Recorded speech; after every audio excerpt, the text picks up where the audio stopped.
धमाकेदार दिवाली सिर्फ उत्कर्ष के साथ। इस बार शिक्षक बनने का सपना होगा साकार, क्योंकि उत्कर्ष लेकर आया है दिवाली ट्रिपल धमाका ऑफर। रीट, ग्रेड 1, ग्रेड 2 और ग्रेड 3 जैसी सभी शिक्षक भर्तियों के कोर्सेज पर पाएं 90% तक की छूट, 3 महीने की एक्स्ट्रा कोर्स वैलिडिटी और हर लाइफ फ्रॉम क्लासरूम कोर्स के साथ रिकॉर्डेड कोर्स बिल्कुल मुफ्त। लेकिन ध्यान रहे, ये धमाकेदार ऑफर है सिर्फ 3 नवंबर तक ही, तो देर मत करें और आज ही अपनी मजबूत तैयारी की शुरुआत करें। Enrol now.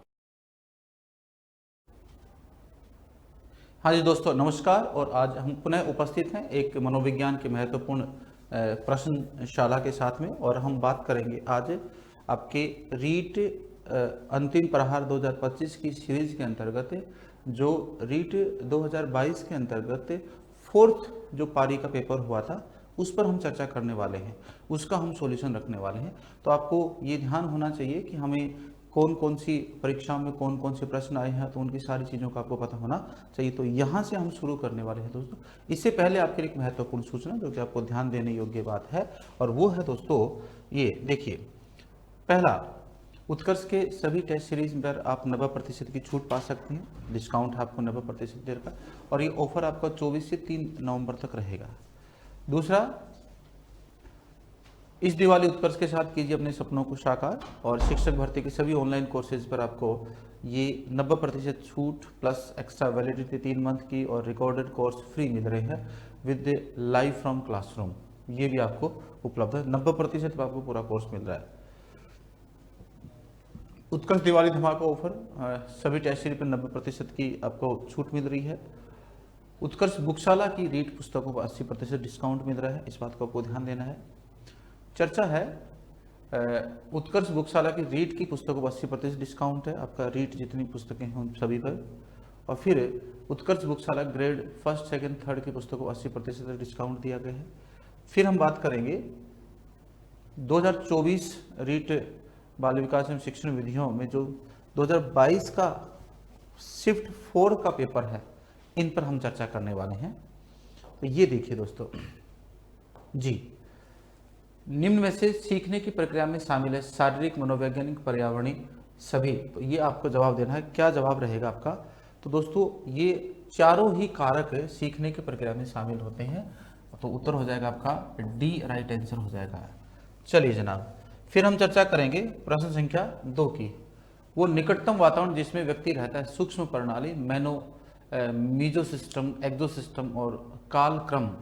तो क्या जवाब रहेगा आपका उत्तर का? तो सूक्ष्म प्रणाली या सूक्ष्म प्रणाली को माइक्रो सिस्टम भी कहते हैं दोस्तों। क्या बोलते हैं? माइक्रो सिस्टम भी कहते हैं, ठीक है। तो ये ध्यान रखें। तो आपका उत्तर हो जाएगा ये ब्रेन वॉन फ्रेनर ने कौन सा सिस्टम दिया है? पहला जो माइक्रो सिस्टम है उसको हम ध्यान रखेंगे, तो उत्तर रहेगा ए, आपका राइट आंसर हो जाएगा दोस्तों। फिर हम चर्चा करते हैं प्रश्न संख्या 3 की। बहुबुद्धि सिद्धांत का प्रस्ताव किसने दिया? बहुबुद्धि सिद्धांत हार्वर्ड गार्डनर ने, फ्राइड ने, बीने ने और थर्स्टन ने। तो बहुबुद्धि सिद्धांत की बात सीधी सी चर्चा हो जाएगी हार्वर्ड गार्डनर ने। हार्वर्ड गार्डनर ने 1983 के अंदर बुद्धि के कितने प्रकार बताए दोस्तों? 7 प्रकार बताए। 1998 में बुद्धि के 8वां प्रकार प्रकृतिवादी जोड़ा गया, ये आपको पता होना चाहिए। 2000 के अंतर्गत 9वां प्रकार क्या जोड़ा गया दोस्तों? अस्तित्ववादी जोड़ा गया, ये आपको पता होना चाहिए। और 2009 में ये 10वां कारक अध्यात्मवाद जोड़ा गया। क्या जोड़ा गया दोस्तों? अध्यात्मवाद जोड़ा गया, इसको आपको ध्यान रखना है। और फिर आपको मैंने बताया था भाषाई बुद्धि, तार्किक बुद्धि, स्थानिक बुद्धि, शरीर गतिज बुद्धि, संगीतात्मक बुद्धि, अंतर्व्यक्तिक बुद्धि, अंतराव्यक्तिक बुद्धि, है ना। ये 10 प्रकार की बुद्धि होती है, तो हार्वर्ड गार्डनर ने बताया था। फ्राइड मनोविश्लेषणवादी है, बीने बुद्धि के बारे में शुरुआत में, थ्रस्टन समूह तत्व सिद्धांत देता है, ये आपको ध्यान रहेगा। आरटीए अधिनियम 2009 के अनुसार किस प्रमाण पत्र के बिना कोई विद्यालय स्थापित नहीं हो सकता? प्रशंसा, मान्यता, नियम व शर्तें और प्राधिकार। तो 4 में क्या जवाब रहेगा आपको ये बताना है। तो मान्यता के बिना एनओसी, क्या दोस्तों?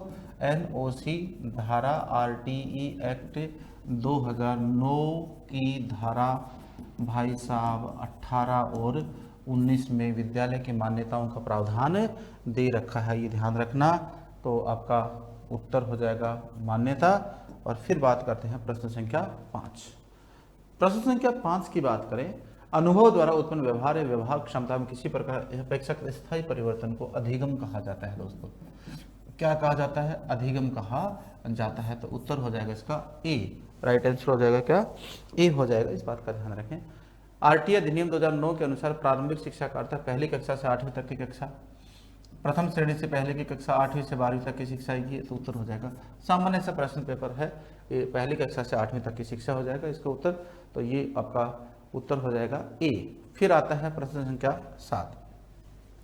आनुवांशिकता तंत्र के अध्ययन के क्षेत्र में नवीन शोध किस दिशा की ओर ले जाते हैं? तो देखो, कोशिका विज्ञान में नवीन शोध जाते हैं, जैव मिति बायोमेट्रिक्स में भी जाते हैं, जानवरों का प्रायोगिक प्रजनन भी है, उपरोक्त सभी पर भी जाते हैं। ठीक है, तो ये आपका उत्तर, हालांकि बोर्ड ने इसका उत्तर नहीं दिया है, तो इसका उत्तर उपरोक्त सभी में आ जाएगा, इस बात का ध्यान रखना। ठीक है, उपरोक्त सभी के अंतर्गत इसका उत्तर रहेगा, आपको ध्यान देना है। फिर बात करते हैं प्रश्न संख्या, आरटीए अधिनियम 2009 में शिक्षकों के लिए कुल कितने सप्ताह काम करने का? तो ये मैं बहुत बार आपको पेपर सोल्व करवा चुका हूँ, 45 घंटे रहेगा। उसके बाद बात करते हैं, निम्नलिखित में से कौन सा व्यक्तित्व का जैविक निर्धारक नहीं है? जैविक निर्धारक नहीं है, ये आपको बताना है। प्रश्न संख्या 9 में तंत्रिका तंत्र, वाहिनीहीन ग्रंथियां, दैहिक संरचना, स्थितिजन्य संरचना। तो तंत्रिका तंत्र ये जैविक नहीं है, वाहिनी का अंतःस्रावी ग्रंथियां व्यक्तित्व का जैविक निर्धारक हैं। ठीक है, दैहिक संरचना भी है, स्थितिजन्य संरचना भी है, ये बिल्कुल होती हैं। तो इसका उत्तर हो जाएगा दोस्तों ए। ठीक है, न्यूरॉन्स ये निर्धारक नहीं करती हैं, व्यक्तित्व की जैविकता को निर्धारित नहीं करती है। प्रश्न संख्या 10, निम्नलिखित में से कौन आनुवांशिकता का सामान्य नियम नहीं है? प्रगति, रूपांतरण, प्रतिगमन और जैसा पैदा होता है वैसा, ये आपको बताना है प्रश्न संख्या 10 में। तो देखिए, रूपांतरण होता है, ये बात सही है। प्रत्यागमन का सिद्धांत भी होता है, जैसे पैदा होता है वैसा भी होता है। तो तीनों तो हैं सामान्य नियम, प्रगति नियम नहीं है, ये बात ध्यान रखना। तो उत्तर हो जाएगा दोस्तों ए, राइट आंसर हो जाएगा। चर्चा करेंगे प्रश्न संख्या 11 की, वैज्ञानिक अनुसंधान करने की दिशा में निम्नलिखित में से कौन सा एक कदम नहीं है? एक समस्या की अवधारणा, संशोधन, शोध निष्कर्ष, आधार सामग्री एकत्रित करना, गतिशील दृष्टिकोण। 11 में क्या जवाब रहेगा दोस्तों? तो ध्यान रखना, वैज्ञानिक अनुसंधान करने की दिशा में कौन सा एक कदम नहीं है? समस्या की अवधारणा, वैज्ञानिक शोध के लिए समस्या होनी चाहिए। जो हम संशोधन करते हैं, शोध निष्कर्ष भी निकलना चाहिए। आधारभूत सामग्री को एकत्रित करते, गतिशील दृष्टिकोण, दृष्टिकोण गतिशील नहीं होना चाहिए। आपका दृष्टिकोण क्या रहना चाहिए? उस शोध के प्रति क्या होना चाहिए? व्यवस्थित होना चाहिए। तो उत्तर हो जाएगा डी, आपका राइट आंसर हो जाएगा। फिर चर्चा करते हैं नेक्स्ट प्रश्न की बात करें, परीक्षण की दृष्टि से का संदर्भ दो भिन्न अवसरों पर एक ही परीक्षण पर किसी व्यक्ति द्वारा प्राप्त लब्धांकों की संगति है। विश्वसनीयता, वैधता, वस्तुनिष्ठता और इनमें से कोई नहीं, ये आपको बताना है। प्रश्न संख्या 12, तो दोस्तों जब कोई परीक्षण करते हैं उस संदर्भ में दो अवसरों पर एक परीक्षा का एक समान लब्धांक या बुद्धि लब्धि प्राप्त होती है, तो उसको उस दोनों परीक्षणों पर हम क्या कर सकते हैं? विश्वसनीयता कर सकते हैं। तो ये आपका क्या रहेगा? विश्वसनीयता का पैमाना रहेगा, आपको ध्यान रखना है। तो उत्तर हो जाएगा ए। फिर चर्चा करते हैं प्रश्न संख्या 13 की, बच्चों को मुफ्त और अनिवार्य शिक्षा का अधिकार किस अधिनियम के अंतर्गत आता है? तो ये पेपर बहुत आसान बना दिया। अंतर्गत आता है आरटी एक्ट 2009, आरटीई एक्ट 2009 के अंतर्गत आता है। आरटी एक्ट अंतर्गत 2009 की बात करें तो देखिए 12 दिसंबर 2002 को शिक्षा का मूल अधिकार अधिनियम दिया गया, मूल अधिकार अधिनियम दिया गया दोस्तों। ठीक है, और इसका उल्लेख कर दिया गया दोस्तों, कहाँ पर? मूल अधिकार का उल्लेख कर दिया गया अनुच्छेद 21 का भाग 3 में कर दिया गया। अब बच्चों को मूल अधिकार तो दे दिया, लेकिन बच्चा इसका उपयोग करे तो करे, नहीं तो नहीं करे। इसके लिए अनिवार्यता लाने के लिए, क्या लाने के लिए दोस्तों, अनिवार्यता लाने के लिए 2005 में सोनिया गांधी के नेतृत्व में एक कमेटी बनाएगी जिसका नाम है नैक कमेटी, और इन्होंने आरटीई एक्ट का क्या किया, ड्राफ्ट तैयार किया। क्या किया दोस्तों, ड्राफ्ट तैयार किया। क्या किया, ड्राफ्ट तैयार किया। और ड्राफ्टिंग में ड्राफ्ट तैयार किया। फिर 20 जुलाई 2009 को क्या किया, राज्यसभा में प्रस्तुत किया बिल को। फिर 4 अगस्त 2009 को किस में प्रस्तुत किया बेटा, लोकसभा में प्रस्तुत किया। उसके बाद में 26 अगस्त 2009 को श्रीमती प्रतिभा पाटिल महोदया के द्वारा इस पर क्या कर दिए गए, हस्ताक्षर कर दिए गए। 27 अगस्त को इसको क्या कर दिया गया, लागू कर दिया गया। लागू करने का मतलब क्या है, ये प्रभावी रहेगा। ठीक है। 16 फरवरी 2010 को भाई साहब इसका गजट नोटिफिकेशन हुआ। हालांकि 27 तारीख को भी गजट नोटिफिकेशन हो गया था, गजट नोटिफिकेशन 27 को भी हुआ, दोबारा से गजट नोटिफिकेशन 16 फरवरी को हुआ। 20 फरवरी को इसका मुख्य विभागीय दस्तावेज तैयार हुआ, मुख्य विभागीय दस्तावेज। और भाई साहब 1 अप्रैल ये पूरा इसका ऑपरेशन कर दिया है मैंने। 1 अप्रैल 2010 को निशुल्क एवं अनिवार्य बाल शिक्षा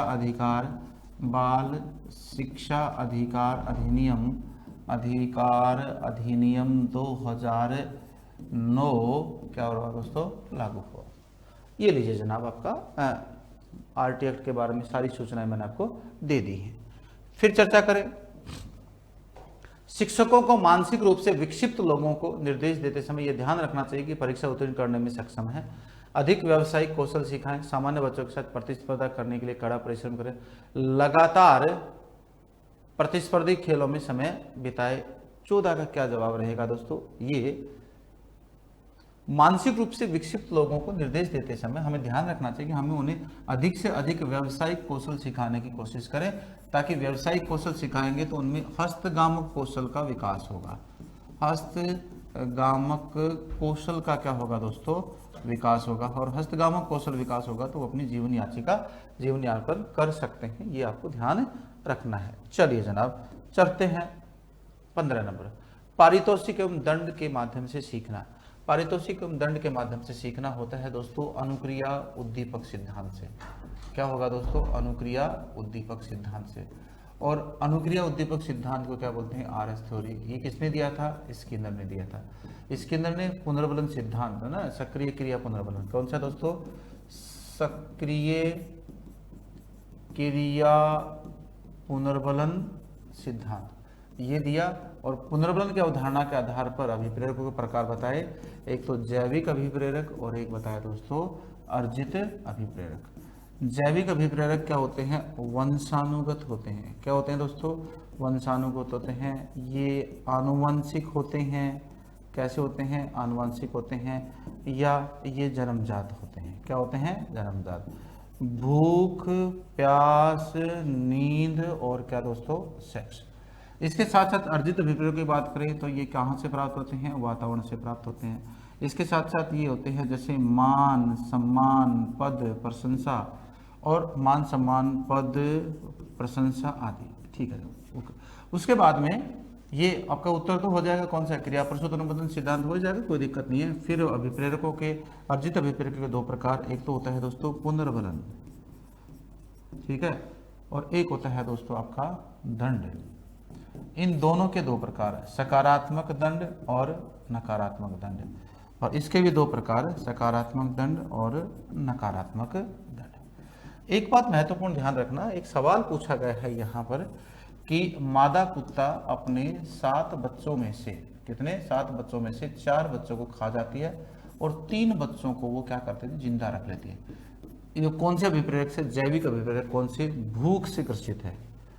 दूसरा अर्जित अभिप्रेरक की बात करें तो लीना कक्षा में बहुत अधिक मेहनत करती है, बहुत अधिक मेहनत करती है ताकि उसका कक्षा में प्रथम स्थान प्राप्त हो। तो लीला कौन से अभिप्रेरक से? प्रशंसा नामक अभिप्रेरक से ग्रसित है, और ये अभिप्रेरक कौन सा होता है? अर्जित होता है। दोनों प्रश्न पत्र सीटेट में आ चुके हैं, ये आपको ध्यान रखना है दोस्तों। ठीक है, चलिए जनाब, फिर बात करते हैं फ्राइड के अनुसार व्यक्तित्व है को प्राथमिक संरचना तत्व है चेतन मन, अचेतन मन, इदम अहम परा अहम, आनंद के सिद्धांत, रक्षात्मक प्रतिक्रिया। तो देखो दोस्तों, संरचनात्मक पहलू है चेतन मन, ये अवचेतन मन के स्थान पर आजकल अचेतन मन शब्द काम आ रहा है, बोर्ड ने गलत शब्द काम में ले रखा। अवचेतन मन को लेटर नंबर 52 के अंतर्गत 1898 में फ्राइड ने रिप्लेस कर दिया था, अवचेतन को कह दिया था अचेतन मन, और फिर ये अर्धचेतन मन आ जाएगा। यहाँ पर क्या आ जाएगा दोस्तों? अर्धचेतन मन, ये ध्यान रखना।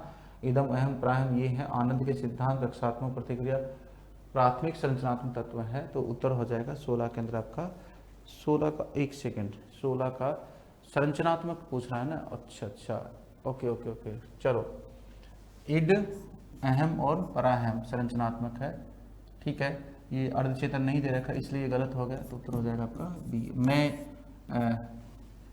मनोविश्लेषणवाद पर चला गया था, ध्यान मेरा मनोविश्लेषणवाद की तरह। संरचनात्मक सिद्धांत में तो आपका इड, ईगो और सुपर ईगो। चलिए, स्थिर अवस्था बनाए रखने के लिए शरीर की प्रवृत्ति को कहा जाता है समस्थिति। इसको होम्योस्टेसिस कहते हैं दोस्तों। क्या कहते हैं दोस्तों? होम्योस्टेसिस। क्या कहा जाता है दोस्तों? होम्योस्टेसिस कहा जाता है, ये आपको ध्यान रखना है, ठीक है। तो फिर चर्चा करते हैं। सीता एक डे केयर सेंटर में काम करती है, वेतन कम और काम के घंटे लंबे हैं, लेकिन वह बच्चों के आसपास रहना पसंद करती है और बच्चे उच्च वेतन वाली नौकरी की तलाश करने की कोई इच्छा नहीं रखती। सीता की प्रेरणा किस प्रकार की है? क्योंकि सीता को जो वो काम करते हैं उससे एक आंतरिक संतुष्टि मिलती है, एक सेटिस्फेक्शन मिलता है बच्चों के पास रहने से, इसलिए इस प्रकार की जो अभिप्रेरणा होती है दोस्तों, कौन सी होती है? आंतरिक अभिप्रेरणा होती है। जिस काम को करने से सेटिस्फेक्शन मिले उसको हम आंतरिक अभिप्रेरणा कहेंगे। चलिए, प्रतिभाशाली की पहचान हमें प्रतिभाशाली की पहचान में हमें प्राथमिकता देनी चाहिए। माता पिता की राय, वस्तुनिष्ठ परीक्षाओं का परिणाम, ये सवाल वापस से घूम गया है, पहले भी आ चुका है सवाल। तो वस्तुनिष्ठ परीक्षा का परिणाम को हम शामिल करना चाहिए, ठीक है दोस्तों। फिर बात करते हैं, निम्नलिखित में से कौन सा संज्ञानात्मक कार्य पद्धति के स्वस्थ स्तर को बनाए रखने में मदद करने के लिए उपयुक्त नहीं है? क्रीड़ा में भाग लेना, क्रॉसवर्ड पहेली पर काम करना, आसान जीवन शैली और पठन करना। संज्ञानात्मक कार्य पद्धति के स्वस्थ स्तर को बनाए रखने के लिए करने के लिए उपयुक्त नहीं है। क्रीड़ा में भाग लेना, क्रॉसवर्ड पहेली, आसान जीवन शैली और पठन करना, ये आपको बताना है। प्रश्न संख्या 20 का उत्तर क्या रहेगा? तो ये आसान शब्द है यहाँ पर, आसान जीवन शैली में जोर नहीं आता है। क्रीड़ा में भाग लेकर संज्ञानात्मक दक्षताएं बढ़ती हैं, क्रॉसवर्ड पहेली में चिंतन करेगा, पठन करेगा, चिंतन। उत्तर हो जाएगा दोस्तों सी, आसान जीवन शैली। फिर आता है मेरे दोस्तों, जीवन अस्तित्व के संघर्ष और उत्तरजीविता की सतत श्रृंखला प्रस्तुत करता है। ये किसके द्वारा कहा गया? डार्विन के द्वारा, सेफर के द्वारा, जर्सील्ड के द्वारा, जर्सेड नहीं है, जर्सील्ड है, और स्पेंसर के द्वारा। तो ये किसके द्वारा कहा गया है? तो दोस्तों ये चार्ल्स डार्विन ने कहा है। चार्ल्स डार्विन, उत्तरोत्तर जीवितता का सिद्धांत, उत्तरोत्तर जीवितता का सिद्धांत, सर्वाइवल ऑफ द फिटेस्ट, उत्तरोत्तर जीवितता का सिद्धांत, जीवितता का सिद्धांत जिसमें संघर्ष छिपता रहता है। प्रकृति उसी को चुनती है जो फिट रहेगा, और जो फिट है उसी को, यही हमारे प्रोफेशनल फील्ड, पढ़ाने वाले फील्ड का है। जो व्यक्ति अपडेट रहेगा, फिट रहेगा, वो व्यक्ति सरवाइव करेगा, और जो मेहनत नहीं करेगा वो व्यक्ति सरवाइव नहीं करेगा, ये आपको ध्यान रखना है। चलिए, फिर हम चर्चा करते हैं प्रश्न संख्या 22 की। प्रश्न संख्या 22 है, पियाजे द्वारा दिए गए संज्ञानात्मक विकास के सिद्धांत में से कौन सा प्रमुख काल नहीं है? संवेदी परक स्थिति है, बिल्कुल है। पूर्व संक्रियात्मक होता है, चक्रीय चरण नहीं होता, ये होता है, तो ये सी हो जाएगा उत्तर। इसमें तो बड़ा इशू था ही नहीं, ज़्यादा इसमें सोचना ही नहीं है आपको कि ज़्यादा सोचना पड़े। फिर बात करते हैं प्रश्न संख्या, जब कोई व्यक्ति सूचनाओं को संशोधित कर रहा होता है तो मस्तिष्क में चलने वाली मानसिक गतिविधि क्या कहलाती है? अधिगम, विचरण, मानसिक कल्पना, संकल्पना क्या कहलाएगी? ये आपको बताना है दोस्तों। प्रश्न संख्या 23 में क्या जवाब रहेगा? सूचनाओं को संसाधित करते मस्तिष्क चलने वाली मानसिक गतिविधि क्या करें? विचारण कहलाती है दोस्तों, है ना। विचारण कह दो, चिंतन कह दो, चल कल, है ना, चिंतन या विचारण, तो ये आ जाएगा उत्तर का सी आपका राइट आंसर हो जाएगा। चलिए फटाफट देखिए बेटा, बुद्धि लब्धि निकालने का सूत्र है, तो बुद्धि लब्धि निकालने का सूत्र है MA बटा CA गुणा 100, CA बटा MA बटा 100, CA गुणा 100 बटा MA बटा BA बटा CA, तो उत्तर हो जाएगा E। तो IQ विलियम स्टर्न व टर्मन, विलियम स्टर्न IQ बराबर MA बटा क्या होता है दोस्तों? CA गुणा 100। MA का मतलब होता है मेंटल एबिलिटी, क्या होता है दोस्तों? Mental ability. और CA का मतलब होता है क्रोनोलॉजिकल एज, और क्रोनोलॉजिकल एज का मतलब होता है कालक्रमिक आयु, सामयिक आयु, कालक्रमिक आयु। इसके साथ साथ आपका होता है तैथिक आयु भी कहते हैं इसको, क्या बोलते हैं दोस्तों? तैथिक आयु भी कहा जाता है। तो ये आ जाएगा उत्तर आपका प्रश्न संख्या 24 का उत्तर हो जाएगा दोस्तों ए। फिर चर्चा करते हैं प्रश्न संख्या नेक्स्ट, आत्मसात्मीकरण है। आत्मसात्मीकरण को स्वांगीकरण भी कहा जाता है, क्या कहा जाता है? स्वांगीकरण भी कहा जाता है, और इसके लिए कहा जाता है दोस्तों एसिमिलेशन, और इसी के लिए शब्द आता है समावेशन। तो तीनों शब्द हैं, तो उत्तर हो जाएगा ए। वर्तमान स्कीमा का प्रयोग बाह्य जगत के विश्लेषण के लिए करना, 2021 वाले पेपर में भी आया है ये, ठीक है। फिर चर्चा करते हैं, शिक्षा के 3 प्रमुख आधार हैं, शिक्षक छात्र पाठ्यक्रम, सिद्धांत शिक्षण उद्देश्य, शिक्षा क्रियाविधि शिक्षक, महत्व शिक्षक और वस्तुनिष्ठता।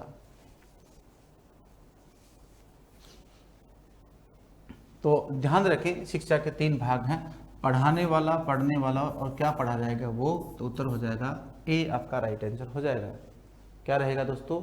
ए आपका राइट आंसर हो जाएगा, ए इज द राइट आंसर। चलिए जनाब फिर चर्चा करते हैं, डिसलेक्सिया कहते हैं पढ़ने में कठिनाई, गणित समझने में कठिनाई, वर्तनी लिखने में कठिनाई, प्रतिस्पर्धा में कठिनाई, किसको क्या कहेंगे? तो पढ़ने में कठिनाई, गणित लैक्सिस, गणित समझने में कठिनाई, वर्तनी लिखने में कठिनाई, और डी प्रतिस्पर्धा में। तो पठन वाचन से संबंधित विकार क्या होता है? 27 में उत्तर हो जाएगा दोस्तों आपका ए राइट आंसर हो जाएगा। यस, बहुत आसान पेपर दे दिया था 2022 रीट के अंदर, इतना ज़्यादा देना नहीं चाहिए था, क्योंकि बच्चे फिर 28, 29 से स्कोर कर देते हैं, तो बहुत सारे बच्चों में फिर वो हो जाता है कि यार उसकी वैधानिकता नहीं रहती, पेपर बहुत ज़्यादा थोड़ा सा लेवल का होना। व्यक्ति को चित्रों की एक श्रृंखला दिखाई जाती है और उसमें एक कहानी बनाने के लिए कहा जाता है, यह प्रक्षेपी तकनीक में प्रयुक्त किया जाता है, कथानक संप्रत्य परीक्षण में, टेट परीक्षण में किया जाता है। इसका किसको कहा जाता है? टेट के अंतर्गत कहा जाता है। अब टेट परीक्षण में क्या होता है दोस्तों, इसको देखना आपको। टेट है थीमेटिक एप्रिसिएशन टेस्ट, चित्र कथानक परीक्षण,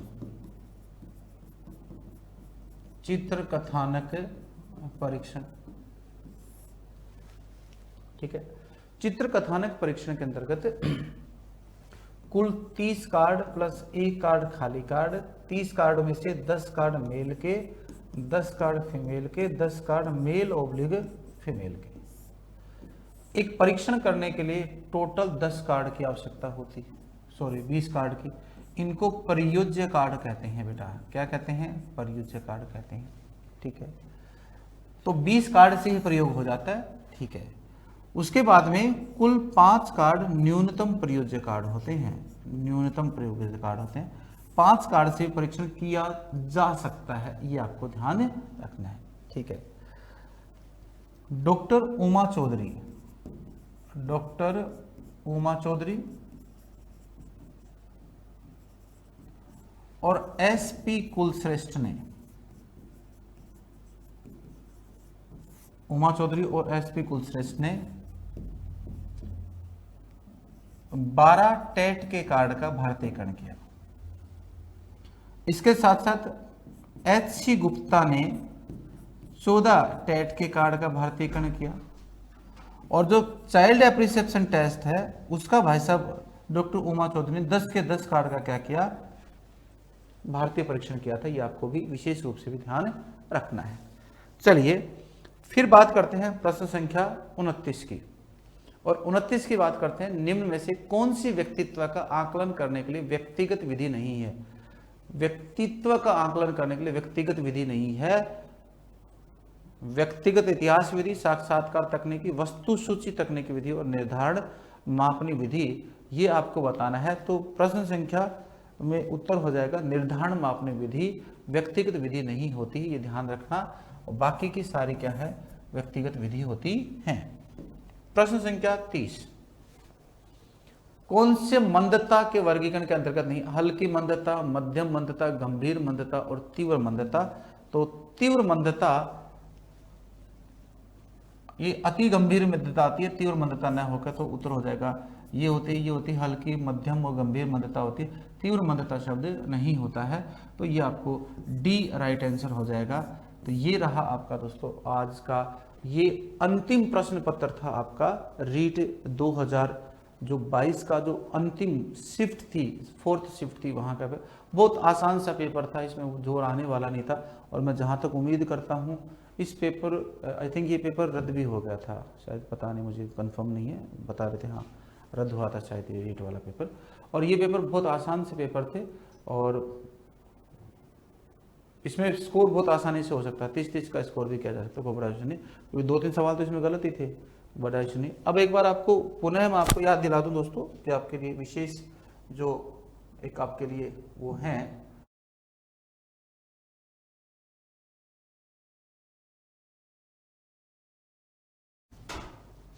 तो ये देखिए दोस्तों उत्कर्ष ऐप पर सभी टेस्ट सीरीज पर आपको 90% का लाभ मिलेगा। आप इसको डाउनलोड करें और लाभ उठाएं। शिक्षक भर्ती के सभी ऑनलाइन कोर्सेज पर 90% का आपको क्या दी जा रही है, छूट दी जा रही है। इसके साथ आपको एक्स्ट्रा वैलिडिटी मिल रही है 3 मंथ की और रिकॉर्डेड कोर्स फ्री आपको मिलेगा। उत्कर्ष ऐप में सभी टेस्ट सीरीज पर 90% आपका डिस्काउंट है, ये भी ध्यान रखें। उत्कर्ष बुकशाला पर रीट की हो, चाहे फर्स्ट ग्रेड की हो, चाहे सेकंड ग्रेड की हो, सभी पुस्तकों पर आपको 80% की छूट मिल रही है। ग्रेड 1, 2, 3 की सभी पुस्तकों पर छूट मिल रही है। फिर अगर हम बात करें, ये आपका पेपर हो गया है, तो आपको दिवाली की बहुत बहुत शुभकामनाएं भाई साहब। ठीक है, मिलते हैं नेक्स्ट सेशन में, तब तक के लिए धन्यवाद।